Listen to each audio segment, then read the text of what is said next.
ইতালির রাজধানী রোমের কাসালোত্তি এলাকায় অনুষ্ঠিত হয়েছে এক আবেগঘন মোমবাতি প্রজ্বলন ও নীরব শোক মিছিল। নৃশংস হত্যাকাণ্ডের শিকার বাংলাদেশি দম্পতি কামাল উদ্দিন, জাহান হোসনে মমতাজ এবং তাদের ৮ বছর বয়সী কন্যা অ্যারোয়ার স্মরণে ছিল এই আয়োজন। পিয়াজা ওরমিয়া থেকে শুরু হওয়া এই শোকযাত্রায় শত শত স্থানীয় ইতালি, বাংলাদেশি প্রবাসী, স্বেচ্ছাসেবী সংগঠন, ধর্মীয় নেতা এবং বিভিন্ন সামাজিক সংগঠনের প্রতিনিধিরা অংশ নেন। হাতে মোমবাতি নিয়ে তারা নীরবে কাসালোত্তির বিভিন্ন সড়ক প্রদক্ষিণ করেন এবং নিহত পরিবারের প্রতি গভীর শ্রদ্ধা নিবেদন করেন। শোক মিছিল শুরুর আগে আয়োজিত সংক্ষিপ্ত সমাবেশে বক্তারা নিহতদের স্মৃতিচারণ করেন।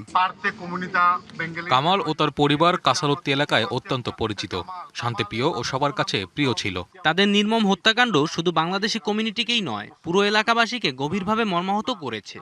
এই মোমবাতি প্রজ্বলনের মাধ্যমে নিহতদের প্রতি সম্মান জানানো এবং পরিবারের একমাত্র জীবিত সদস্য আমিরের প্রতি সংহতি প্রকাশ মাত্র। বিশেষভাবে আবেগঘন ছিল নিহত দম্পতির ছেলে আমিরের সহপাঠীদের উপস্থিতি। তারা বন্ধুর পরিবারের জন্য শোক প্রকাশ করেন এবং দ্রুত বিচার নিশ্চিত করার আহ্বান জানান। আমরা চাই এইটার ইতালি প্রশাসন তদন্ত করে সুষ্ঠু বিচার। মোমবাতি জ্বালানোর মধ্যে দিয়ে আমরা চাই আমাদের বাংলাদেশি কমিউনিটিতে যাতে এই ঘটনার আর পুনরাবৃত্তি না হয়।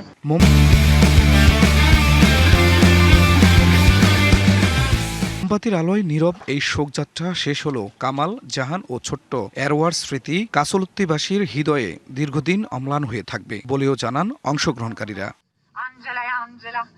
এদিকে ট্রিপল হত্যাকাণ্ডের প্রধান সন্দেহভাজন শাহাদাত হোসেন এখনও পলাতক। ইতালিয়ান পুলিশ তাকে গ্রেপ্তারে অভিযান অব্যাহত রেখেছে। তদন্তকারীরা তার সম্ভাব্য অবস্থান শনাক্ত করতে বিভিন্ন স্থানে তল্লাশি চালাচ্ছেন এবং জনগণের কাছ থেকেও তথ্য আহ্বান করেছেন।